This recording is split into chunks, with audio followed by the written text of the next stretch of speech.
こんにちは、皆さん。私の名前はダン・ルーカスです。私は PointsBet CTO です。日本語なあまり話せないです。English is better. 私の名前は Praveen Kumar。私の日本語はダンさんより下手だ。I'm the head of data and AI at PointsBet. It's great to be here today. I'm going to switch to English, maybe a bit of Japanese at the end. We'll see how we go. So today, Praveen and I are going to talk about AI at PointsBet, and a part of our strategy at PointsBet is how we harness AI at work. I'm Sugoi, very Sugoi. First of all, I thought it would be worthwhile talking about the PointsBet journey, just to give everyone a bit of an idea of what PointsBet is and where it's come from. So PointsBet is an Australian business that offers sports betting products and casino products to customers in Australia and Canada. It was founded in 2015. We still have two of the founders with us today, Sam Swanell and Nick Fay. In 2017, the first product was launched, which was a bit disruptive at the time. It was a spread betting product, which no other operators had in Australia at the time. From 2017 to 2019, the company really drove a lot of investment into its proprietary technology, as well as the operations around that technology that allowed them to move beyond just points spread betting into fixed odds betting as well. In 2019, the company listed on the ASX, and that provided investment to expand aggressively into the US. 14 states were rolled out to. That's like sort of 14 countries. The US is a very highly regulated space, so it's quite impressive. But in 2023, the business needed to be sold, and it was sold to Fanatics. Fanatics still uses the technology and has evolved some of the technology, and themselves are doing quite well in the US too. From 2024 to 2025, there's a real focus on Australia and Canada and optimizing those businesses. And then we come to 2026, and obviously in 2025, there was also the MIXI majority acquisition as well. In 2026, we're really focusing on what's ahead for the next few years. Value streams are a big part of that.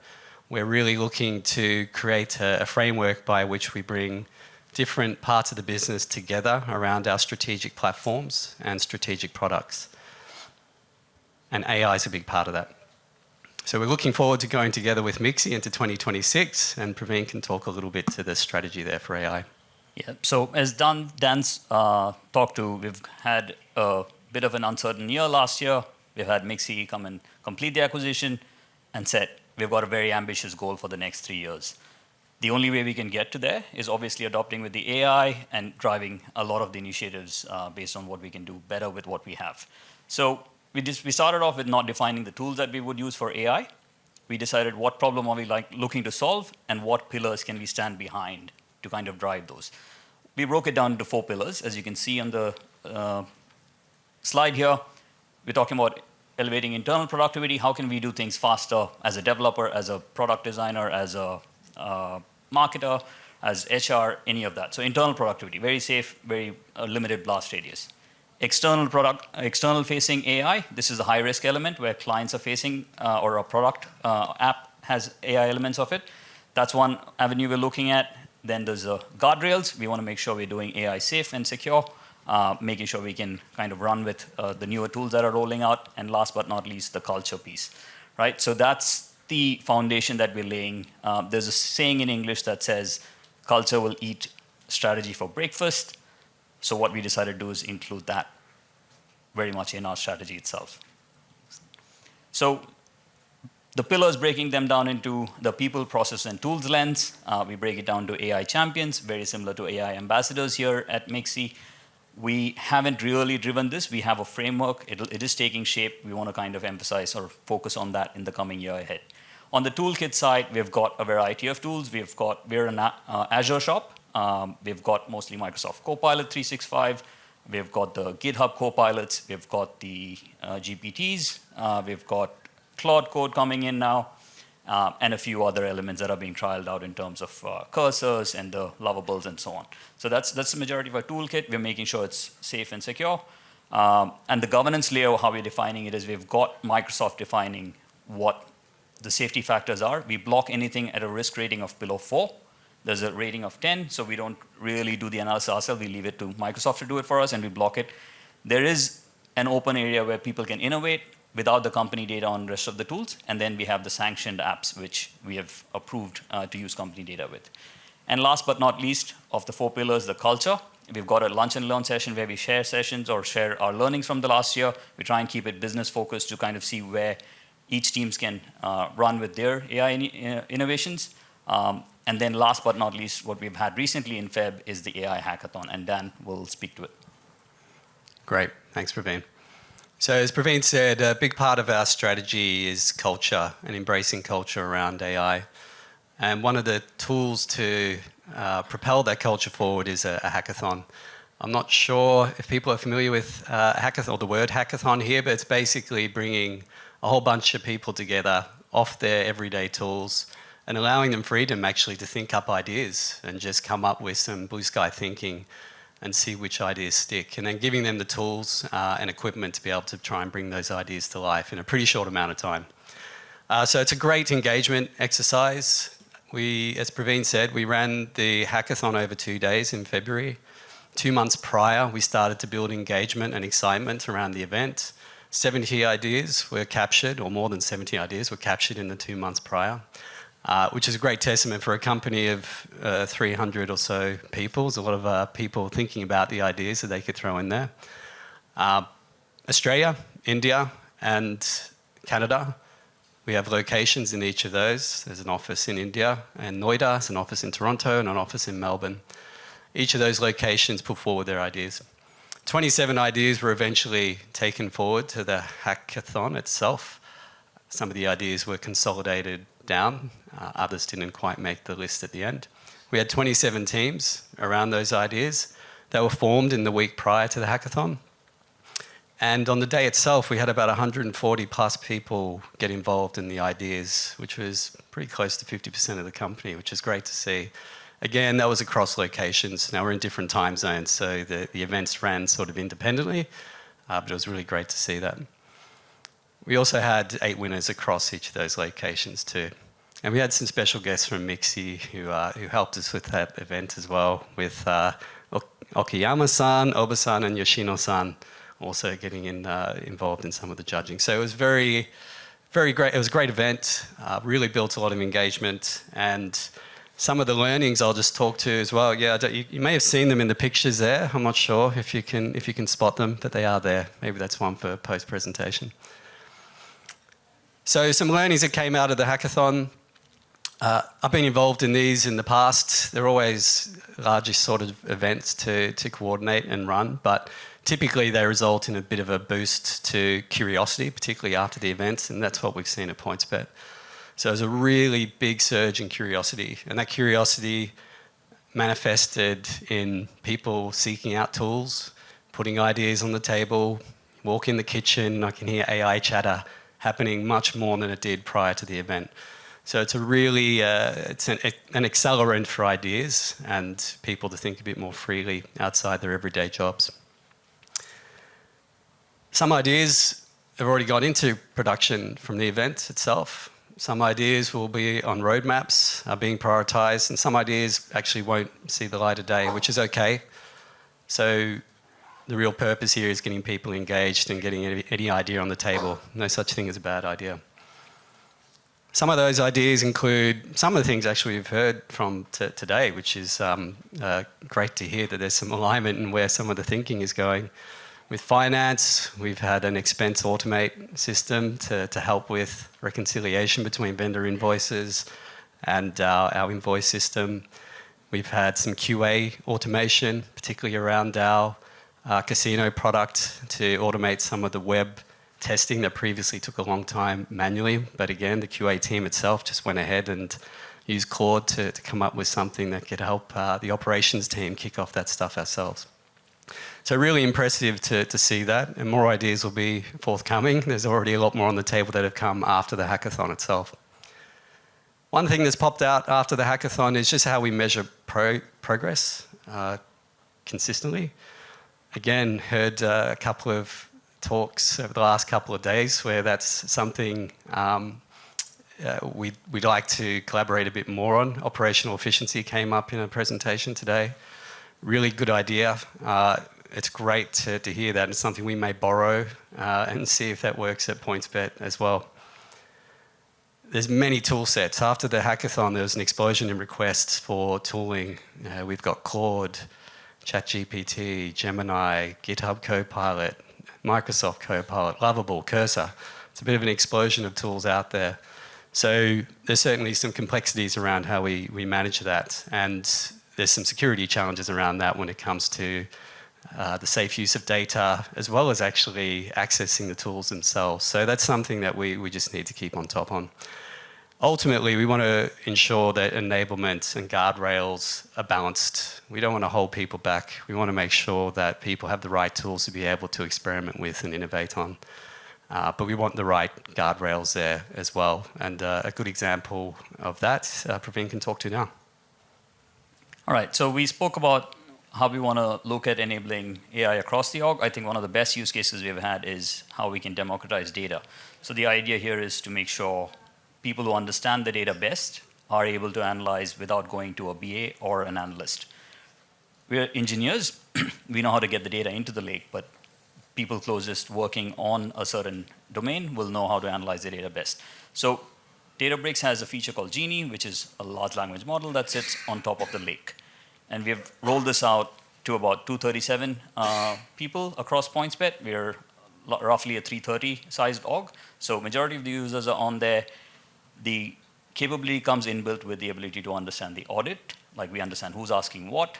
It is your access that you can access. So if you have a row level security or a column level security, it just defines it. The response is based on that. So it's your permissions. So it's as per the guardrails that we have set, saying it's not bypassing any of the challenges we have. It's audited. It's clearly well defined within our security framework. And this is something we already democratized across the org. The adoptions now, the next challenge, we want to make sure people understand it, trust it. It's always a work in progress. I don't want to stand here and say this is working, it's brilliant. We'll keep improving it. Now, given we're an online betting firm from Australia, there's limited data we can share. So as you can see on the screenshot, we have blurred out quite a bit of there. I've taken the simplest of examples. If you ask a question, it can come back and give you the numerics and the graph. You can talk to it and alter the graph, how you want to slice and dice it. It's very interactive. Now, obviously, it's written in the most powerful coding language today, natural language. So if it's Japanese, you can ask a question in Japanese. In Australia, we ask it in English, and it'll respond. Now, the lake itself is a flow of data. We've got about 39 sources flowing into it. So any HR data source, PagerDuty data source, betting data source, all of that flows in there. Whatever makes sense, we try and bring it together, but it's data of high quality. The moment the quality of data is lost, people start losing faith in the agent itself. So that's kind of how we've looked at it, and we've released it for most of the teams across the org.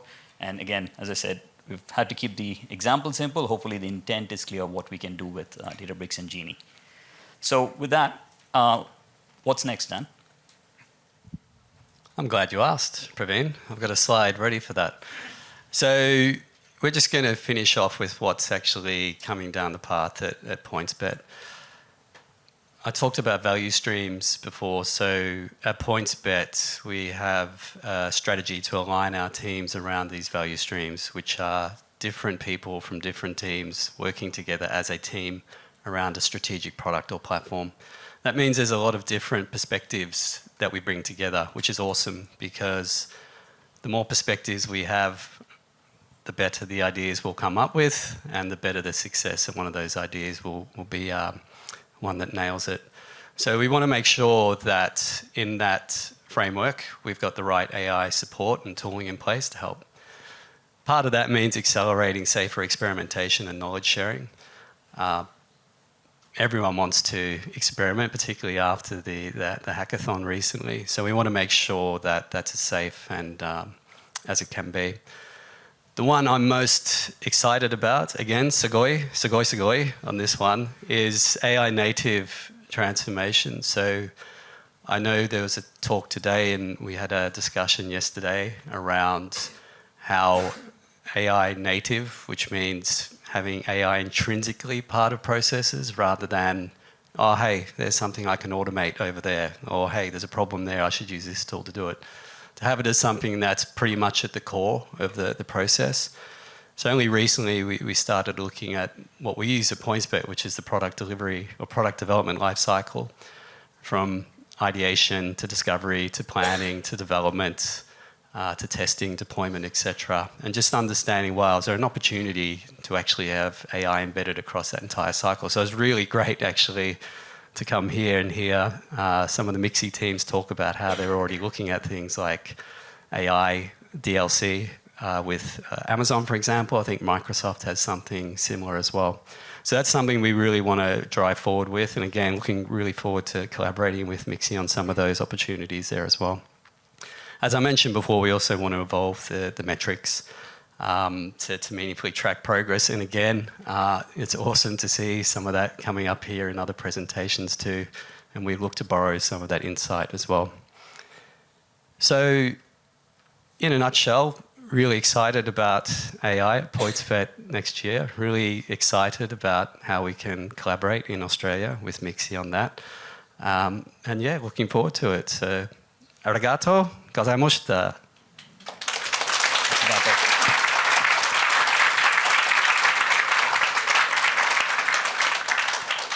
Want to ask questions? And no questions, I assume. Cool. If there's no questions, happy to... Oh, yep, sorry.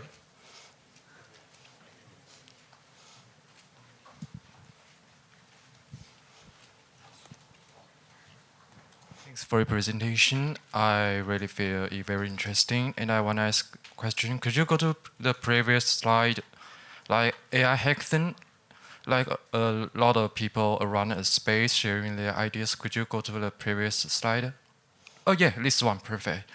So the question I want to ask here is, you said there are a lot of people contributing their ideas here. So I just want to ask, is there the most impressive idea you have in this event, and possibly among the 8 winners, right? Sure. The most impressive, or the idea that won actually was a content generation tool, so an automated content generation tool. There were others around, God, what was number 2 and 3? I can't remember now. Voice to bet. Yes, yeah. Oh, also compliance related AI automation as well, which is very important for PointsBet being a highly regulated industry. Oh yeah, thank you. I think the winner was show's favorite as well. That's how. Yeah. Okay. Okay. Okuyama-san. Yes, sorry. Should have called him that. Any other questions? Yeah, we've got one next. Hello, thanks for your presentation. I'm Atom from Playbooks. We do computer vision, data analytics, and a lot of that in sports as well. So yeah, we're doing a lot of coding as well, and we can see how AI is really affecting our productivity in writing code, and across the board it's doing a lot. And it was really interesting to see that in your presentation as well. But I was also interested on the product side. Do you have any ideas of how you think? I'm sure you do, and there's a lot you can't say, but if there's any ideas that you can tell us about how you think AI will increase value in your product, that would be really interesting to hear. I'll try and be cryptic of what we can say and what we can't say. So some of the things we're looking at is on the semantic side, how we can improve some of the searches on our product. In general, there are definitely areas, and was one of the hackathon ideas that's coming out. Again, I think it's going to be likely something we do in Q1. The other bits are, say, voice to bet that we have, where we're trying to look at multimodal capabilities. The revenue side may or may not translate. It's an interesting idea. It makes sense in a hackathon, but we've got to evaluate if it actually sees the light of day. So it's an evaluation phase at this point. From the pillars, that's the last one. It's a high-risk one, anything client-facing. So we're just slowly navigating that for now. But yeah, it's an interesting space. So it's mostly around what revenue it can bring around. Yeah, I guess it might be difficult to include like LLMs, VLMs, because they're so unreliable in what they output, and other like mathematics-based models or something that has a bit more rigor are easier to use in production. I don't share this feeling. So anything that's deterministic, we still rely on machine learning. Okay. Anything creative, yeah, we are happy to explore. Chat-based, we are looking at options. Our chatbots are based on LLMs, but we still have a machine learning base because that's our industry. We rely on So deterministic it's like a combination. outputs. It might be a combination Yes, in the future. Okay, thank you very much. I think with a lot of those ideas, and there were plenty, believe me, there were plenty. We can't talk all about them now, but they're going through a bit of a robust prioritization process at the moment. Sometimes the cost just doesn't quite meet the return. Okay, great. Thanks. Thanks for the question.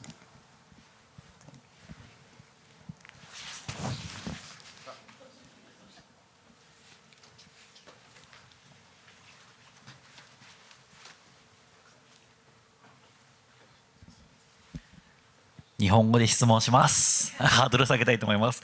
ハッカソンのチームの一つがプレゼンの時にこれは今日デプロイできるぜっていう発言をされてたかなと思っています。これはもう会社として普段からそういう文化なのか、ハッカソンだからよりそれが強調されたのかでいうとどっちか教えてください。At the hackathon, I remember one team said that they are like ready to deploy this like on the day of. Is that like because of the feeling in the hackathon, like the excitement, or is that like a culture PointsBet? Yeah, a bit of both. A bit of both. So I think at PointsBet there's a culture of getting stuff done with minimal fuss.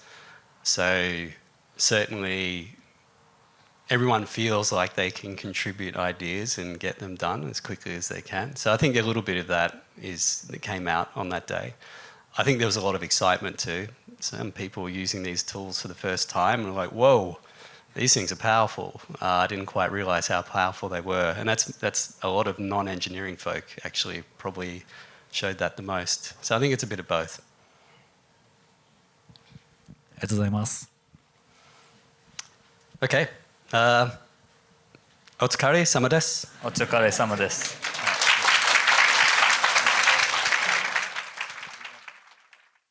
心もつなごうミクシー